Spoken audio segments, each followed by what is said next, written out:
गिबियावनो हिरिम्बा हालामारि बाथौ फोरबो फालिथाय आफादनिफ्राय नैबे ओनसोलजों लोगोसे बिटिआर बाखि रायजो राजाफोरखौ आङो खुलुमहरग्रोनाय थाबाय। दिनैहाय जोङो लाइखुथा स्थापन खालामदो हिरिम्बा हालामारि बाथौ फोरबो फालिथाय आफादनिफ्राय थांनाय बोसोरफोराव जाबायदि जोङो गाजा गोमजायै हिरिम्बा हालामारि बाथौ फोरबो फालिथाय आफादा फोरबो जों नैबे सिथ्लायाव फालिबोबाय दङ। देग्लायबो जोङो 6 दिननि हाबाफारि लानानै 27 जानुवारिनिफ्राय 1 फेब्रुवारिसिम 6 दिननि हाबाफारि लानानै जोङो गाजा गोमजायै जोङो फालिनो थाखाय दिनैहाय लाइखुथा स्थापन खालामदों। बेवहाय जोंहा बे 6 दिननि जा हाबाफारि बे हाबाफारियाव जोङो गोबांथार जोङो हाबाफारिफोर लानानै जोङो खुंफुंनो थाखाय आखायाव लादों। जेरैबायदि जोंहा काबादि, भलिबल, आरज बादायलायनाय, मिस बिउटि आरो बिदिनो धोरोमारि सावरायलायनाय, लोगोसे जोङो जोंनि अनजालु फरायसुला फरायसुलि बिथांमोननिसिम जों लेटार रिसार्च जों बेफोरबायदि गोबांथार हाबाफारि लानानै देग्लाय जोङो 6 दिननि जि हाबाफारि बेखौ जोङो गाजा गोमजायै खुंफुंनो थाखाय जोङो आखायाव लादों। दिनैहाय हिरिम्बा हालामारि बाथौ फोरबो फालिथायनिफ्राय जोङो फोरमायनानै मोजां मोनगोन दि जोंहा 29 जानुवारि खालि नैबे तामुलपुर डिस्ट्रिक्टनि बिसा, जायखौ जोङो बर' सावथुन होननानै मुलुगनि महरगिरिफोर होननानै जों मिथियो, तामुलपुर डिस्ट्रिक्टनि बिसाया 29 तारिखआव नैबे जोंनि हिरिम्बा हालामारि बाथौ फोरबो फालिथाय आफादा जे 6 दिन जे जोङो खुंफुंनो थाखाय आखायाव लादों, दा बेवहाय 29 तारिखआवनो जोङो जोंनि प्रग्रामनि गेजेराव जोङो तामुलपुर डिस्ट्रिक्ट जा बिसा बिथांमोननो जोङो सानसे बिथांमोननो जोङो प्रग्राम जोङो हगारनानै होदोंबा बेवहाय बिथांमोना खुंफुंगोन। आरो जोङो धोरोमारि जि सावरायनाय बा गेवलां मेल नैबे ओनसोलाव जोङो गासैबो बाथौ सिबिसुला, बे हिसाबै जोङो जोंनि बर' समाजनि जि बाथौ धोरोम जों बेखौ गासै रायजो राजाफोरनो आबुङै मिथिसार होनो जोंहा मोनसे थि जोङो गेवलां मेल लाखिनाय जादों। दा बेवहायनो जोङो गाहाय आलासि हिसाबै जोंहा बिटिआरनि चिफ मानगोनां प्रमद सार जों बिथांखौ थि खालामनानै दोनदों। लोगोसे जोंनि आसामनि स्पिकार बिस्वजित दैमारि बिथां सारखौबो जों थि खालामदों। लोगोसे आरो जोंनि सेन्ट्रेल बाथौनि जे आलासि जोंनि गेजेराव सफैगोन, लोगोसे नैबे ओनसोलनि जायफोरानोखि इन्टेलेक्सुयेल एबा फोरोंगिरि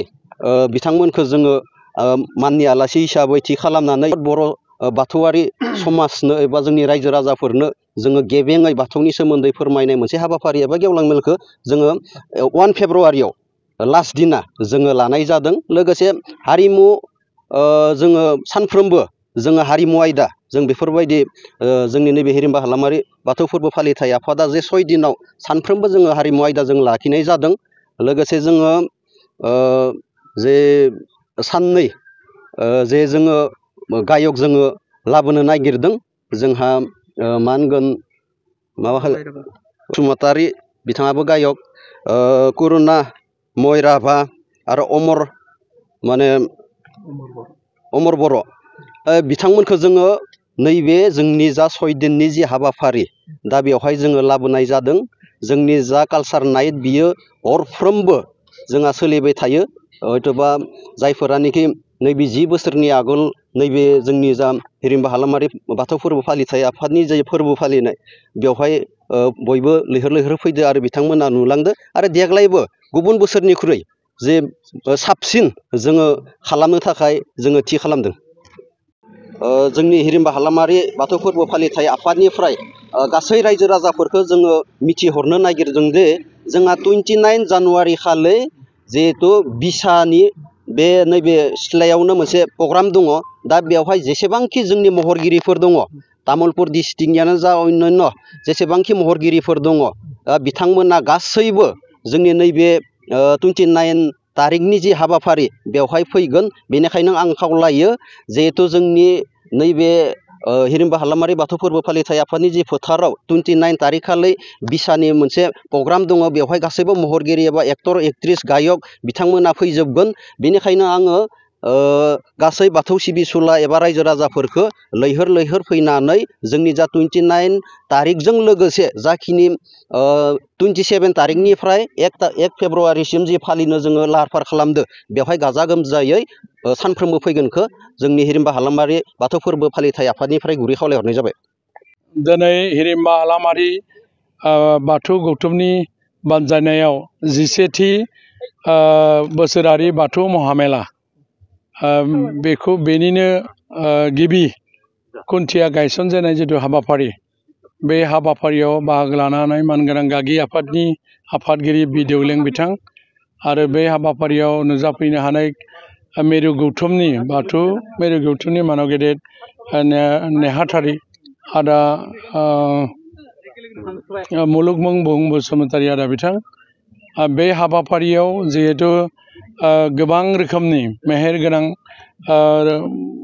6 साननि मोनसे हाबाफारि दा बेनिखायनो थांनाय बोसोराव जेरैबायदि गाजा गोमजायै बे हाबाफारिया जाफुंदोंमोन देग्लायबो आफा इसोर बोराइ बाथौनि अननायाव जेन मोजाङै मोजां जोङो देग्लायनि गासै जागायजेननायनिफ्राय जोबजासिम जों हाबाफारिया जोबलाङो बेनि थाखाय गिबियावनो बोराइ बाथौनि सेराव आरज बावदों आरो दिनै जों नुनो मोनदों बेयाव माने जि गोख्रोंथि गोनां सांग्रांथि गोनां बाथौनि फारसे गोसो मोदोम होनानै सिबिनाय सुबुंफ्रा दङ हिसाबै बेयाव गोदो गैयामोन दिनै 11थि बोसोरारि फोरबो जाबाय आरो बेयाव मोनसे सोलायनाया फैगासिनो आरो बेबायदिनो दायो गोथार थानसालिनि मोनसे न' लुफुंनाय हाबाफारिया सोलिबाय थादों आरो बायदि अनुस्तान प्रतिष्ठान बेयाव अफिसबो जाबाय आरो बेबायदिनो गोबां रोखोमनि मेला बाजारफोरबो बेयाव जानाय जायो दा बेनिखायनो आङो गिबियावनो हिरिम्बा हालामारि जिथु बाथौ महामेला सामलाय आफादनि गागि आफादखौ आङो बरायदों बाख्नायदों आरो बानजाय आफादखौ आङो मोजाङै मोजां जिहेतु मोनफ्रोमबो बोसोराव सामलायो देग्लायबो बिथांमोनाबो मोजां रोखोमनि हाबाफारि लानायनि थाखाय आंनि गोसो गोरबोनिफ्राय बिथांमोनखौ बरायदों आरो बाख्नायदों गोलाव बाथ्रा बुंनायनि बाथ्रा गैया जिहेतु हाबाफारि बायदियैनो खामानिया जागोन आरो बेवहाय माने फुथिमारि दैमानि सोनाबजोंहै 42टा माने बर' सभा दङ गासै एरियानिफ्रायनो बेयाव बायदि आरज हानजा माने दैदेनगिरि आरो लोगोसे आरज खननाय बेयाव बादायलायनाय हाबाफारिबो दङ आरो हारिमु बिथिंनि बायदि रोखोमनि हाबाफारि दङ दा बेनिखायनो जोङो जिहेतु हारिखौ बुहुमनि मादाव गेरेमसा माहारि महरै जुदि सिनायथि होनोबा जोङो माने बाथौ महासभानि जिथु सालिख' आफादनि लिरनाय धोरोमारि बिजाब बाथौ थान्दैखौनो बिथा खालामनानै बिश्वनि दरबाराव बाथौ थान्दैखौनो जोङो धोरोम बिजाब हिसाबै मानिनानै जुदि सोलियोबा निस्सय सानसे नैबे बाथौ महासभाया बिश्वनि मादाव मोनसे बाथौ धोरोम हिसाबै परिचय मोनगोन आंहा मोनसे फोथायथि दङ आरो जिहेतु जोंनि बियो गुदि धोरोम आरो बे बाथौ धोरोमा खुनु जोनोमनि बाथ्रा गैया इसोरा जेला बे मुलुगखौ सोरजियो बेनि उनाव जेला गिबिसिन सुबुं हिसाबै सोरजिदों बै गिबि सुबुं जाय मोनसिंसिं सि बोराइ आरो मोनसिंसिं सि बुरै बै दिननिफ्रायनो बाथौखौ जोनोम मोनदों होननानै जोङो गनायो बाथौ धोरोम बिथिङाव हिसाबैनो दिनैसिम बेनि जिथु सान्थौ जिथु गुमुर बियो बाख्नायथाव जेरै हा दै बार अर अख्रां बे मोनबा थाथौजोंनो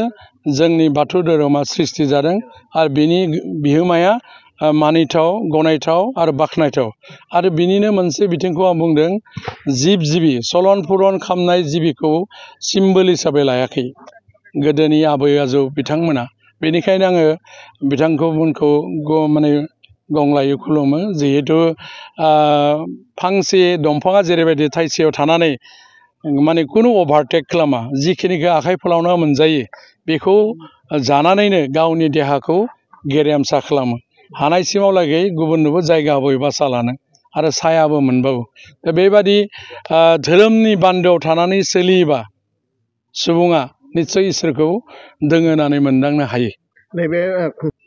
बेवहायथ' आंनिफ्राय थागोनानो बेखौ बुंलायलायनायनि बाथ्रा गैया जायखिजाया जोङो मोनफ्रोमबो बिथिङावनो जोङो जिहेतु प्रतिनिधि हिसाबै माबा नङा माबा मोनसे मदद आरो हेफाजाब रांखान्थि बिथिङावबो मदद होनो गोनां जायो बेखौ आं बेखिनियावनो बुंबाय जिहेतु मानव गेदेर दिनैनि जिहेतु जोंनि बिटिआरनि चिफ बिथांनि दैदेननायाव मोजां खामानि मावदों होननानै बुंनांगोन मानो होनोबा धोरोम बिथिंखौ बिथाङा गारनानै दोनाखै बेनिखायनो मोनसे आलारि सोरां बिथांखि होननाय मोनसे आसनि दिहुननानै फ्लेगशिप स्किम गावनि सरकारनि फान्डजोंनो 2 लाखनि मोनसे आसनि मोनफ्रोमबो थानसालियाव होनो थाखाय बे हाबाफारिखौ लादों माने आसनिखौ लादों आरो बेनि बागैबो मानव गेदेर दिनैनि बिटिआर चिफनि दैदेननायजोंनो थांनाय माने बोसोराव माने जोंनि तेजपुरनि थेलामारायाव जितु गौमा आरज सेन्ट्रेल गौथुमनि बे गौमा आरजनि बिथिंजों जोंनि माने हम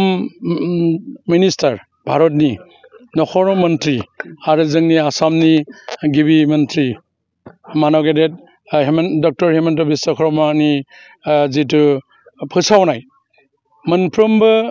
माने थानसालियाव जेनेबा 1000 थानसालियाव 5 लाख होगोन होननानै बिथाङा बै गौथुमनि गेजेरजों फोसावदोंमोन आरो बेखौ जोङो मोननायनि लामायाव दङ दायो डिसिनि आन्डाराव बे माने फाइल प्रसेसा जानानै कमिटिफ्रा बेखौ मोननायनि लामायाव थांबाय थादों दा बेनिखायनो धोरोमनि बिथिङाव जोंनि बिटिआर सरकारनिफ्राय जोबोद मोजां मदद आरो हेफाजाबखौ होनायखौ नुनो मोनदों निस्सय बिश्वनि दरबाराव मोनसे समाव माने जोंनि बे बाथौ धोरोमा गोसारथिगोन आरो मानो होनोब्ला नेपालावनो जा बांलादेशआवनो जा बायदि जायगायाव बर'फोर जेराव दं बे जायगायाव जोंनि बाथौनि जितु माने फोसावनाय बेखौ गनायदों आं बेनिखायनो सेन्ट्रेल बाथौ गौथुमखौ आंनि गोसो गोरबोजों बरायदों आरो बिथांमोनखौ बाख्नायदों जेन जोङो मोनसे समाव थांनानै बाथौ धोरोमनि बिथिंनि गेजेरजोंबो जेन बर' हारिया सिनाय जायो।